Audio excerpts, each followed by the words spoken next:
Malay त्रिकालवर्ती नव देवताओं की, मूलनायक श्री चिंतामणि पार्श्वनाथ भगवान की, आचार्य भगवंत गुरुवै श्री विद्यासाई जी महाराज की, परम पूज्य आचार्य श्री समय साई जी महाराज की, परम पूज्य मुनिवर श्री निर्दोष साई जी महाराज की। प्रसंग चल रहा है कि जीव नपुंसक किस कर्म के उदय से होता है, नपुंसक वेद को किस कर्म के उदय से प्राप्त होता है। तो इन्होंने बताया कि ये जीव दूसरों की निंदा करता है, अपनी प्रशंसा करता है। दूसरों में गुण होते हुए भी प्रशंसा नहीं करता है, अपने आप में दोष होते हुए भी अपनी निंदा नहीं करता है। इससे नीच गोत्र का बंध होता है, नपुंसक वेद का बंध होता है। संसार की जितनी भी निकृष्ट जो गतियां हैं, योनियां हैं, पर्याय हैं, वे सभी नीच गोत्री हैं और नपुंसक वेद वाले। तो कल जैसा कि बताया था कि 62 लाख योनियां त्रियंचों की है और 4 लाख योनियां नारकियों की है। 66 लाख में 1-2 लाख को छोड़ कर के बाकी के 64 लाख जो योनि के जीव हैं वे सब नपुंसक वेदी हैं और नीच गोत्री हैं।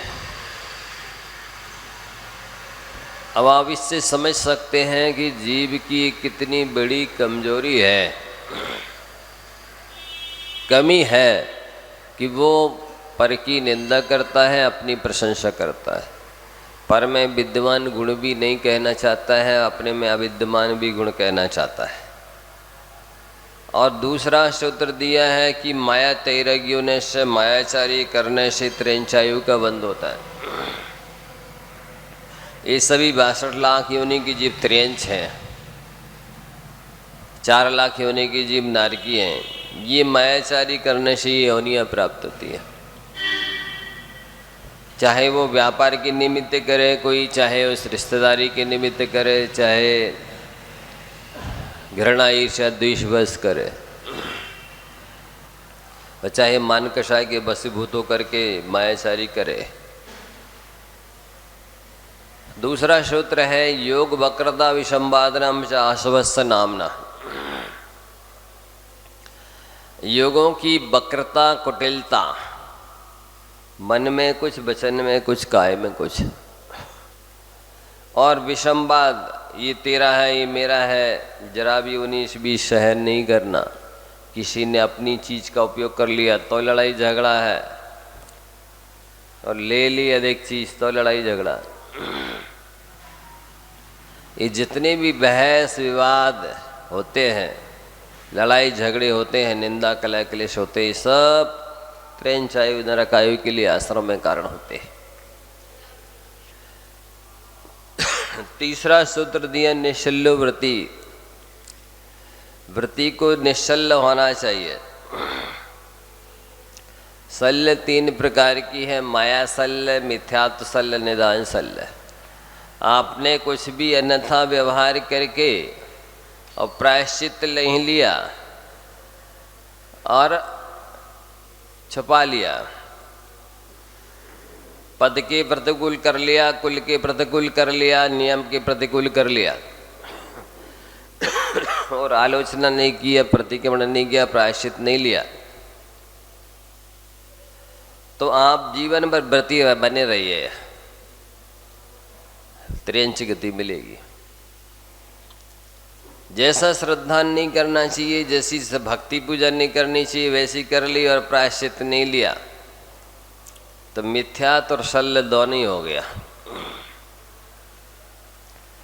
और धर्म के बदले में निदान करना ये भी शल्य है। शल्य का अर्थ कील होता है, कांटा होता है। पद्म पुराण की 3 शिक्षाएं सबको याद रखने लायक है। 800-900 पेज का ग्रंथ है रामचरित्र जैन रामायण जो कहलाती है, उसकी 3 शिक्षाएं याद रखो। उन्होंने कहा उसमें जितने भी कथन है, प्रसंग है, कथानक है, उसमें कहा गया कि किसी की निंदा ना करो। वेदवती की पर्याय में सीता के जीव ने एक दिगंबर मुनिराज अपनी गृहस्थ अवस्था की बहन के साथ बैठे थे। बस उसने लोगों से झूठा उड़ा दिया, अरे आप लोग इतनी उनकी महाराज की पूजा प्रशंसा कर रहा, भक्ति कर रहा, वे तो एक सुंदर रूपवती स्त्री के साथ बैठे थे, मैंने देखा एकांत में। अब जो ज्ञानी जन थे उनने नहीं माना, पर जो अज्ञानी दुनिया ज़्यादा होती है उन्होंने मान लिया और बस महाराज की हंसी उड़ाना शुरू कर दिया, अपमान तिरस्कार करना शुरू कर दिया। महाराज ने नियम ले लिया कि जब तक ये अपवाद दूर नहीं होगा तब तक के लिए हमारे चारों प्रकार के आहारों का त्याग। नगर देवता ने आकर के उसको पिटाई शुरू कर दी वेदवती की, तो उसने सही सही फिर बता दिया कि नहीं नहीं मैंने झूठा बोला था, गलती है मेरी, क्षमा मांगी।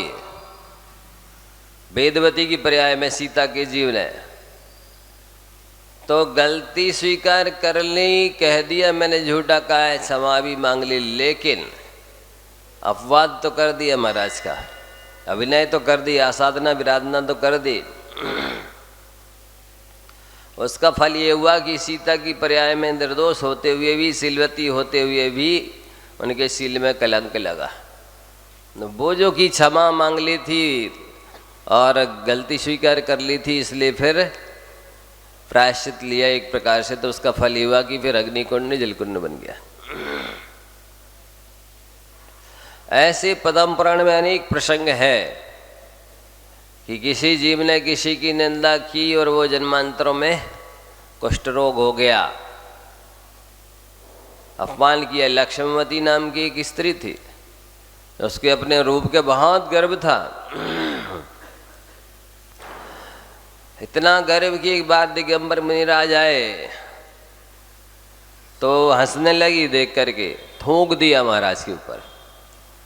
फल ये हुआ कि 7 दिन के भीतर औदुंबर कुष्ठ रोग हो गया, 7 दिन में ही रोग हो गया, भयानक दुर्गंध निकलने लगी शरीर से। तो राजवार्तिक में आचार्य अकलंग देव ने स्पष्ट लिखा है कि किसी में विद्यमान भी हो दोष तो भी नहीं कहना, नहीं है तो कहना ही नहीं है, होवे तब भी दोष नहीं कहना है, ये अपराध है। ये सम्यक दृष्टि का बहुत बड़ा गुण है उपगुहन नाम का, कि वो दोषों को ढकता है।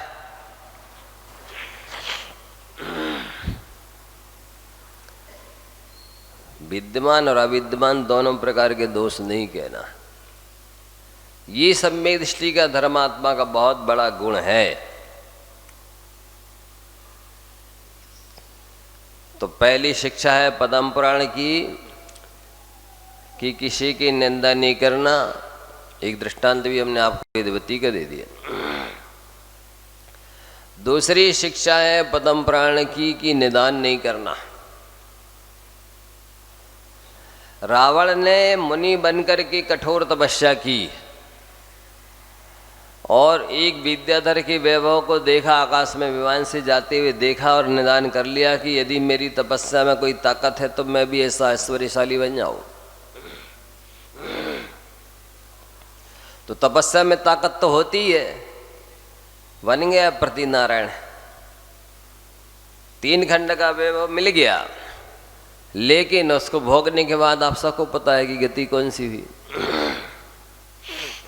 इसलिए निदान नहीं करना। और तीसरी शिक्षा है पद्म पुराण की, जिस हजारों प्रश्नों का सार है इन 3 शिक्षाओं में, कि कभी भी वैर नहीं करना किसी से। वैर कोई भी बांधे, किसी से भी बांधे, संसार वृद्धि का ही कारण है, दुर्गति का ही कारण है, दुखों का ही कारण है। राम लक्ष्मण और रावण के जीव का संख्यात असंख्यात भवों से बैर चलता आ रहा है। इस भाव में लक्ष्मण का जीव सबल होता तो रावण के जीव को मारता, अगले भाव में रावण का जीव सबल होता तो लक्ष्मण के जीव को मारता। जान से बदला लेते, ऐसे करते करते संख्यात असंख्यात भव हो गए थे। इसलिए तीसरी शिक्षा है पद्म पुराण की कि किसी से बैर नहीं करना। पहली शिक्षा कौन सी है? पहली शिक्षा है कि किसी की निंदा नहीं करना, वेदवती के दृष्टांत को याद रखना। दूसरी शिक्षा है निदान नहीं करना, रावण की दृष्टांत को याद रखना।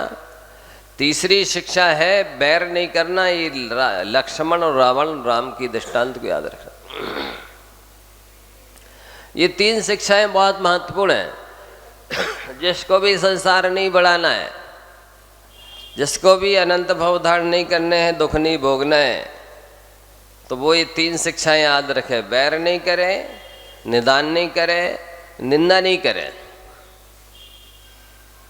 तो यहाँ यही प्रसंग चल रहा है कि नपुंसक वेदी क्यों बनता है जीव। वो 62,63,000 गति के जीव तो प्राय सब नपुंसक हैं ही। 4 लाख नरक गति के जीव सब नपुंसक हैं। 66 लाख में 1-2 लाख को छोड़ करके 1-2 लाख योनियां छोड़ दीजिए, बाकी पूरे नपुंसक वेदी है। मनुष्यों में भी नपुंसक हैं और कुछ ऊपर से द्रव्य में पुरुष वेदी हैं, पर अंतरंग में नपुंसक वेद का उदय चल रहा है। कुछ की नपुंसक वेद का उदय नहीं है, पुरुष वेद का उदय है, अंतरंग में भी बहिरंग में भी। लेकिन ऐसे कर्म वो बांध करके आए हैं जन्मांतरों में कि पुरुष होते हुए भी अच्छे कार्य के लिए उत्साहित होते ही नहीं। आप देख लो, बहुत सारे लोग हैं वो अच्छे काम में सदैव पीछे रहते हैं।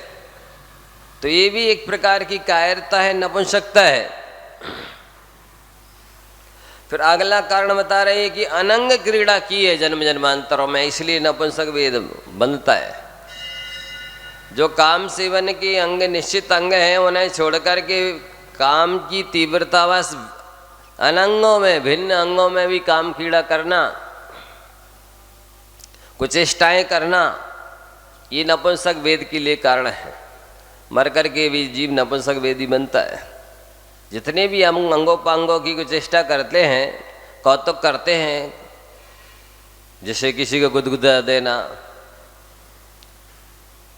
ऐसे वचन बोलना जिससे उसका ध्यान विषय वासना की ओर चला जाए,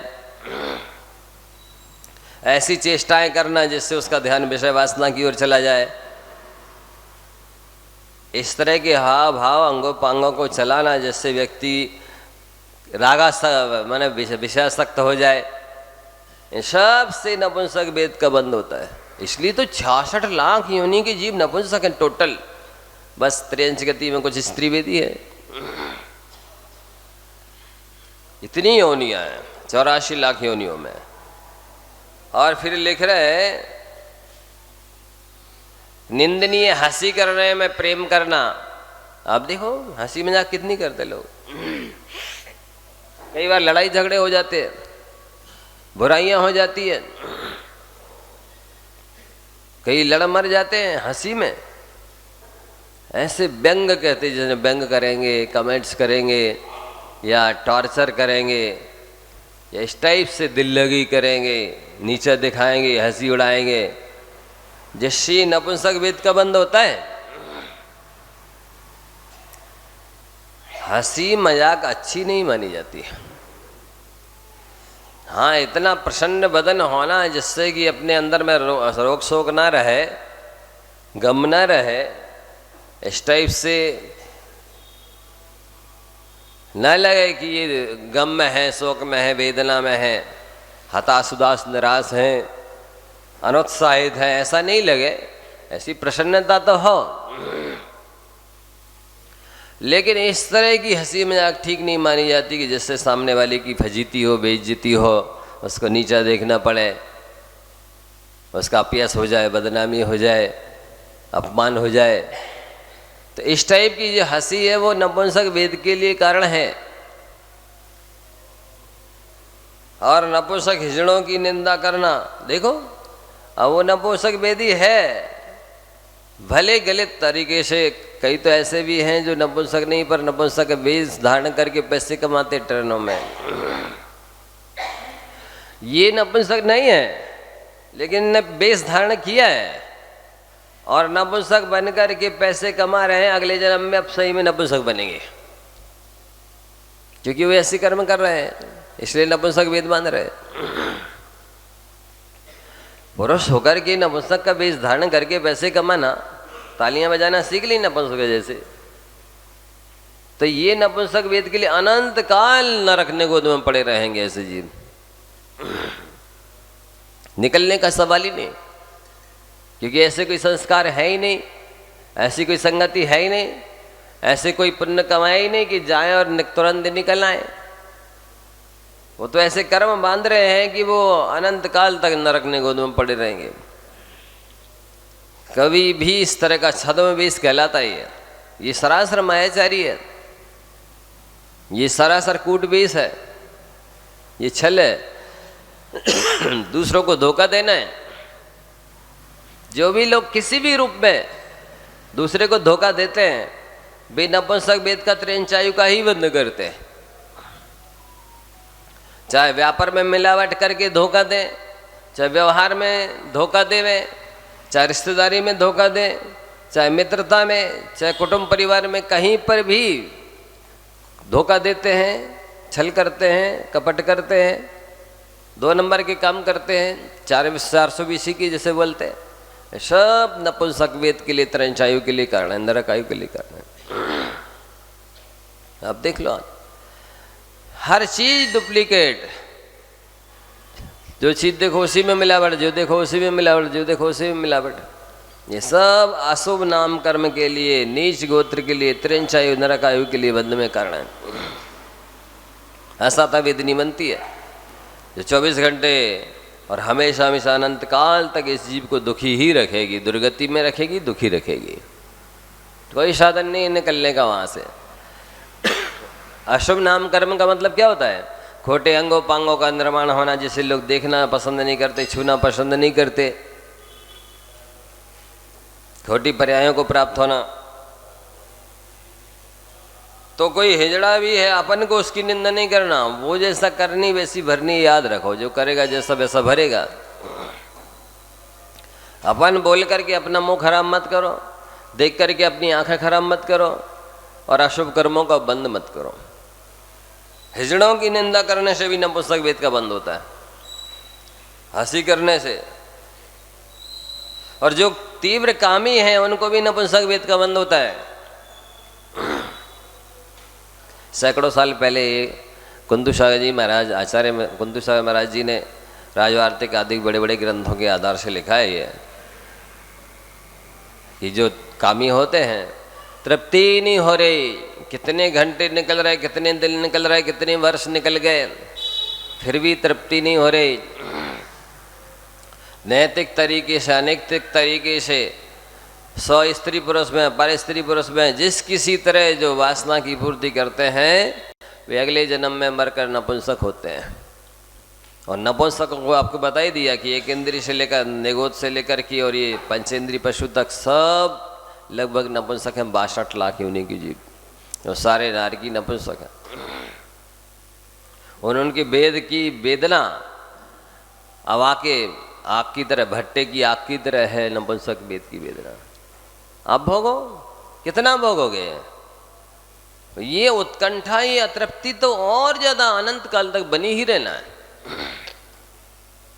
क्योंकि भोगने से नया स्त्री वेद नपुंसक वेद का बंद हो रहा है, और पिछले बंधे हुए के स्थिति अनुभाग बढ़ रहा है। स्थिति का बढ़ना मतलब संसार में लंबे समय तक रोक के रखना, और अनुभाग का बढ़ना का मतलब है कि उसमें दुख देने की कैपेसिटी बढ़ना। तो वह आगे चल करके और ज़्यादा दुखी करेगा, अतृप्त रखेगा, उत्कंठित रखेगा। आप सुखी तो होने ही नहीं कभी। भोगो आप में जितनी ताकत हो। जो व्यक्ति समुद्र के पानी पीने से जिसकी प्यास नहीं बुझी, उसकी ओस की बूंद चाटने से प्यास बुझ जाएगी। भगवती आराधना में पढ़ रहे थे कि जो व्यक्ति स्वर्गों में गया वहां कल्प वृक्ष हैं। कल्प वृक्षों से जब चाहो, जो चाहो, जितना चाहो, जैसा चाहो उतना मिलता है। मुंह मांगा मन चाहा। जब उसके कल्प वृक्ष के द्वारा प्राप्त भोगों से तृप्ति नहीं हुई, कंठ में अमृत झरा, तब तृप्ति नहीं हुई।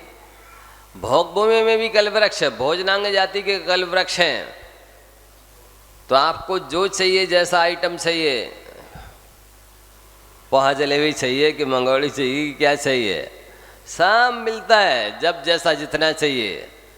और इतनी शक्ति है कि 10,000 हाथियों की बराबर बल है उन भोगभूमि जीवों का।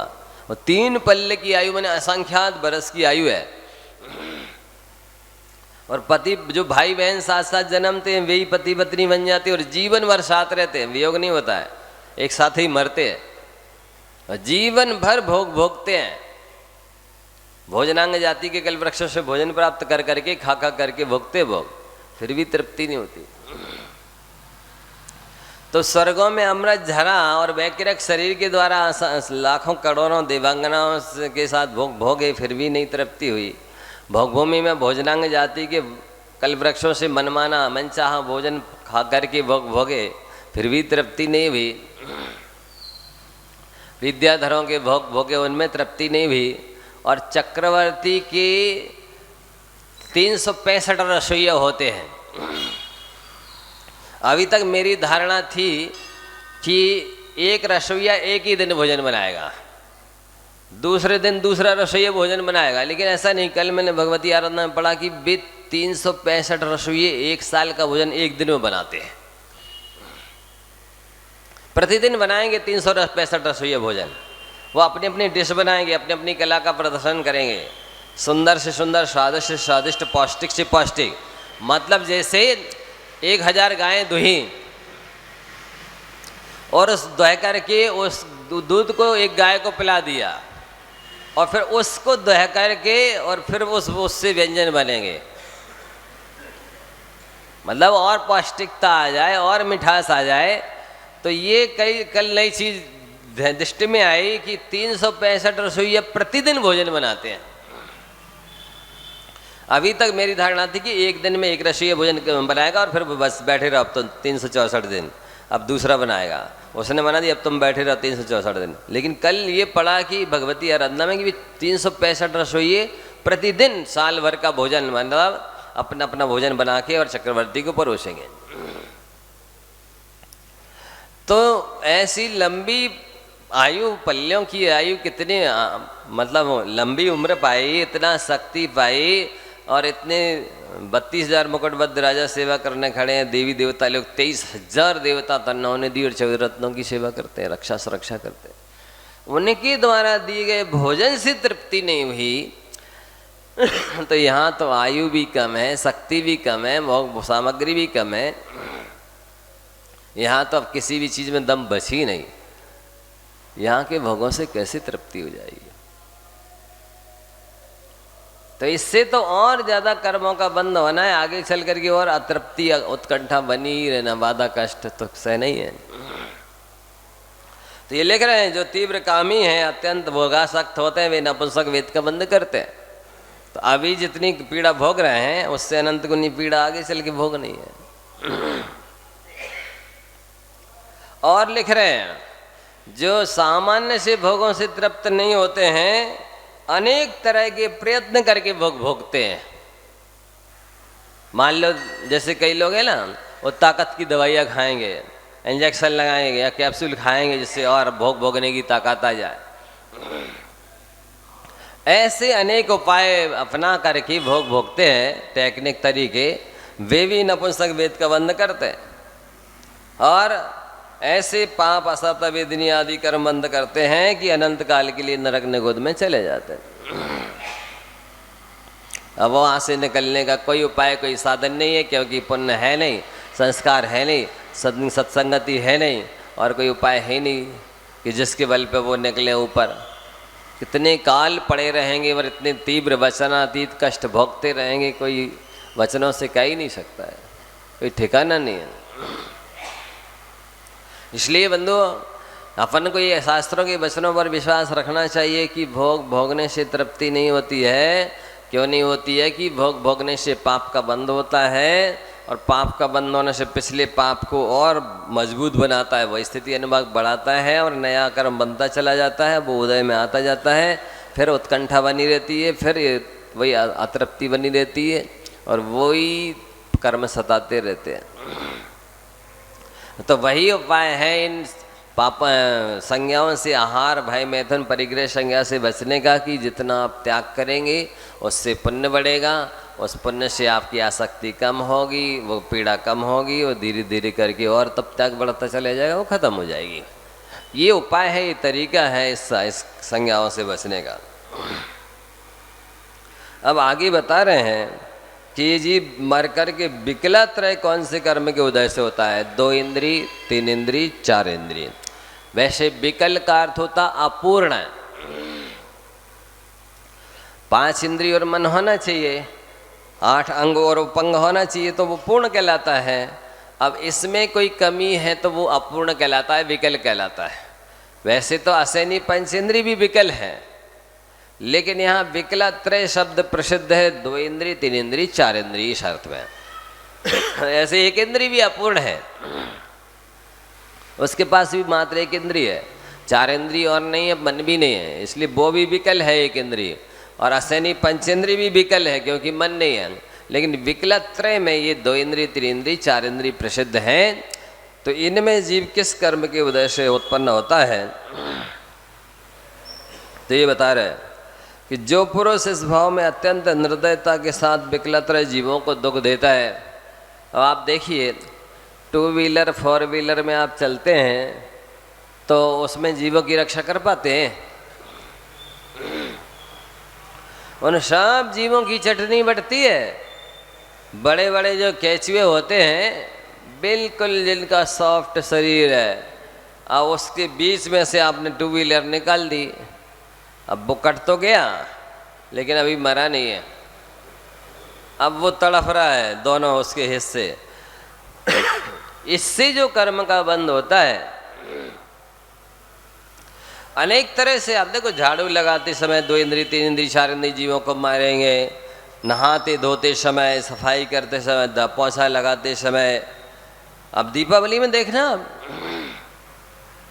घर घर लिपाई पुताई चालू हो गई है, कितने सैकड़ों हजारों मकड़ियों के जाल टूटेंगे, कितने सारे बिल ये सब नष्ट होंगे, कितने सारे दीमक इत्यादि लग जाती कई चीज़ों में, वो सब सफाई कर डालेंगे, नष्ट कर डालेंगे।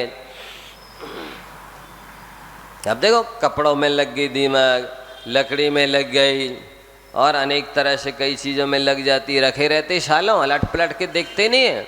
झाड़ू पोछा कुछ मतलब सफाई देखे होना नहीं है, रखे सो सालों रखे ही है, क्योंकि वो फालतू चीज़ें हैं, एक्स्ट्रा चीज़ें हैं ना।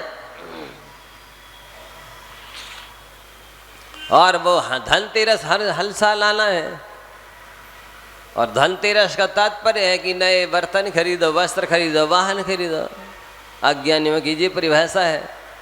नहीं खरीदो कहो, मान लेवे कि अब शकुन हो जाएगा, नहीं मना ही नहीं धनतेरस, ऐसा मान लेंगे भी अज्ञानी, जबकि ऐसा कोई धर्म से संबंध ही नहीं है इसका। अब शकुन से भी कोई ऐसा कोई संबंध है ही नहीं कि तुम नई चीज़ खरीदो तो पूरी होगी वो धनतेरस, नहीं तो धनतेरस मना ही नहीं। सो जो पहले के रखे हैं बर्तन, वस्त्र और अनेक चीज़ें, कबाड़ खाना 1-2 कमरे भरे पड़े हैं, सालों पे तो उठने ही नहीं है। वे कब उठेंगे? दीपावली के दीपावली, और निकाल के झाड़ू लगाई, लीपा पोती करी, अब इन सबको अलग कर देंगे। जिस समय निकालते हैं घर से तो क्या भाव रखते, अब इनको सबको हटा देंगे। और जैसे ही लीपा पोत, झाड़ू पोंछा लीपा पोती हुई, और एक एक को पहुंचते पहुंचते पहुंचते पता चला सब फिर रख गए। यहाँ के लोगों की बात नहीं कर रहे हैं।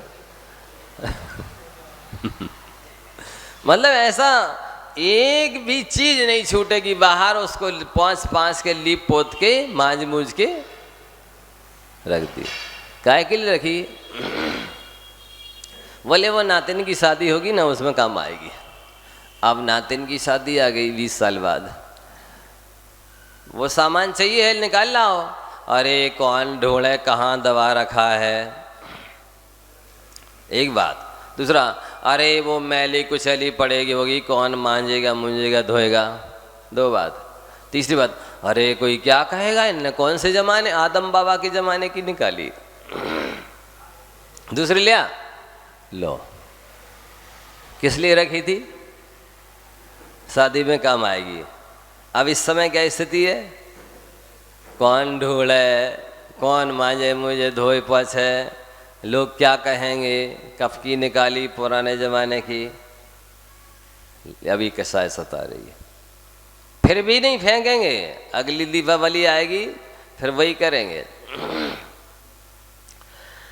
तो इसमें झाड़ने पोंछने में, लीपा पोती करने में, मांजने धोने में, एक एक चीज के मांजने धोने में असंख्या जीव मरते हैं, और वे धोएंगे मांजेंगे, और वे रखने से भी नहीं मानेंगे, फिर पोंछ पोंछ रख देंगे। अब उसमें उनका एक कमरा फंसा हुआ है, खना की नहीं सामान रखा तो रखा, ये कमरे में ही तो रखेंगे, भले आकाश में थोड़ी रखेंगे। वो लगा है, अब उसका फिर कभी कभी साल 6 महीने में ये समय लग रहा है, लीपा पोती झाड़ा पोछी में श्रम लग रहा है। मूर्छा जुड़ी है, नहीं जुड़ी होती तो दे नहीं देते किसी को, भैया गरीबों को दे दो, किसी काम में आ जाए। क्यों फालतू रखी रहे, अपने काम की तो है ही नहीं, काम में आना भी नहीं है, उपयोग में कभी नहीं आएगी, क्योंकि इतनी सारी एक्स्ट्रा चीज़ें हैं कि यही उपयोग नहीं कर पा रहे, फिर वो कौन उठा के लाएगा। तो ऐसे निष्प्रयोजन के पाप का बंद ये जीव 90% करता है। कितने प्रतिशत? 90% करता है वो, और उनको हटाने का तो काम ही नहीं है, नए नए लाता चला जाता है। हर धनतेरस में, हर कोई बर्थडे आई, कोई शादी की सालगिरह आई, कोई कुछ शादी हुई, कुछ हुआ, नए चाहिए पहनने के लिए, ओढ़ने के लिए, वस्त्र आभूषण सब नए चाहिए। क्यों चाहिए? अरे नई डिजाइन आ गई है, नई उसकी जो है ना आकार प्रकार रंग रूप आ गया है, फैसिलिटी आ गई है, तो वो चाहिए। आए दिन मोबाइल से या टीवी से एडवर्टाइजमेंट्स देखना, और जैसी न्यूज़पेपर में या मोबाइल में किसी चीज़ में एडवर्टाइजमेंट देखा तो अब तो यही चाहिए, ये तो विशेष दिख रही है। और होता ये है कि वो चीज़ जैसे ही खरीद के लाता है और 2-4-8 दिन उपयोग करता है और कहता है इसमें कोई दम नहीं है। तो अब दम नहीं है तो अलग कर दी उसने, लेकिन पूरी तरह से अलग नहीं करेगा, वो कबाड़ खाने में जाके रख देगा। ना ही त्याग करेगा, ना ही उपयोग करेगा, और ना ही नया खरीदने से मानेगा। ये असंयम है, ये अविवेक है, ये अयतनाचार है, ये असभ्यता है, ये अज्ञान है, क्या कहें इसको। कितने हर एक एक स्क्रू कारखाने में बनता है, हर आइटम एक एक सुई कारखाने में बनती है, फैक्ट्री में बनती है, मिलों में बनती है, और वे सारी की सारी लाइट से जलती हैं, और उस लाइट का उत्पादन असंख्यात स्थावर जीवों की हिंसा से होता है, और उत्पादन भी हिंसा से होता है, और जिस समय प्रयोग होता है उस समय भी हिंसा होती है, और जिस समय पहनते उपयोग करते हैं उस समय भी हिंसा होती है। कितना पाप बांधता है जी।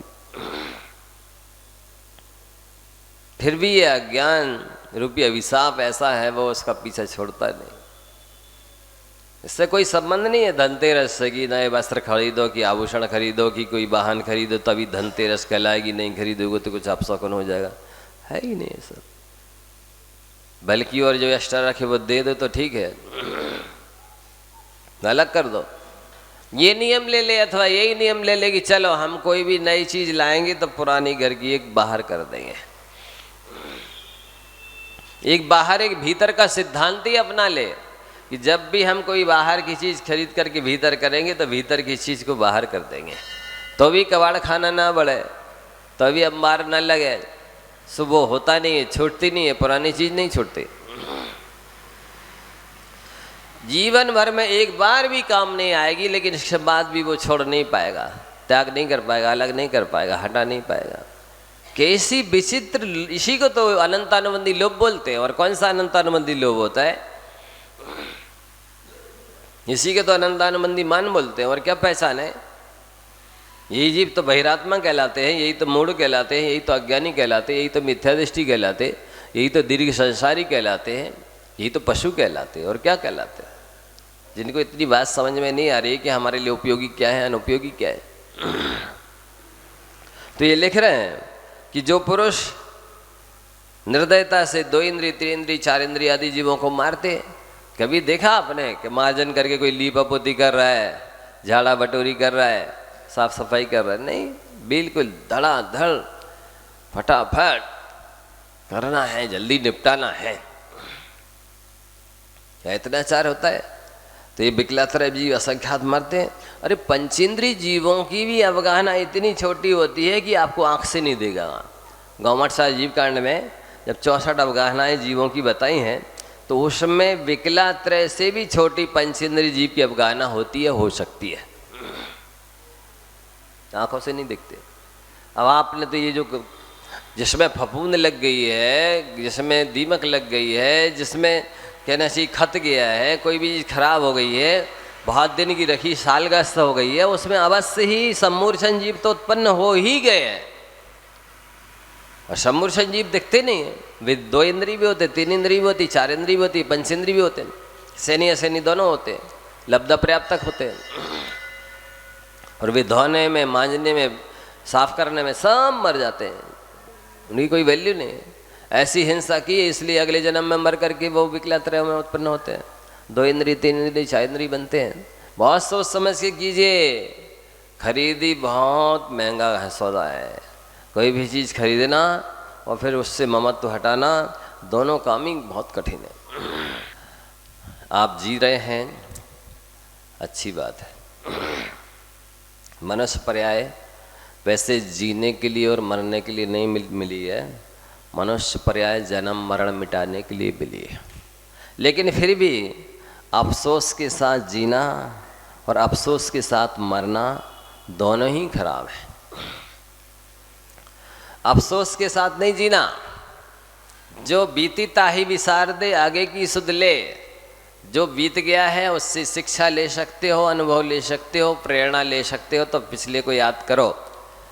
और यदि शिक्षा भी नहीं मिल रही, अनुभव भी नहीं मिल रहा है, प्रेरणा भी नहीं मिल रही, बल्कि उसको याद करने से आपके पुराने घाव हरे भरे हो रहे, बैर विरोध जागृत हो रहा है, बदले की भावना जागृत हो रही है, तो पिछले को, भूत को भूल जाने में ही भलाई है। भूत को याद मत कीजिए, क्योंकि भूत को याद करने से व्यक्ति मरकर भूत बन जाता है। भूत नहीं बनना है तो भूत को भूल जाओ। तो अफसोस के साथ नहीं जीना और अफसोस के साथ नहीं मरना। मरना तो निश्चित है, कायर भी व्यक्ति मरता है और धीरवीर व्यक्ति भी मरता है। अच्छे कर्म करने वाला भी मरता है, बुरे कर्म भी करने वाला भी मरता है। लेकिन जीना उसका सार्थक है जो दूसरों के लिए जीता है। अपने लिए तो पशु पक्षी भी जीते हैं, उसका जीना सार्थक है। जो प्रसन्नता के साथ मरता है, निश्चिंत निराकुल होकर के मरता है, सब कुछ त्याग करके मरता है, उनका मरना सार्थक है। बाकी तो जन्म मरण करने के लिए ही मरते हैं, बस।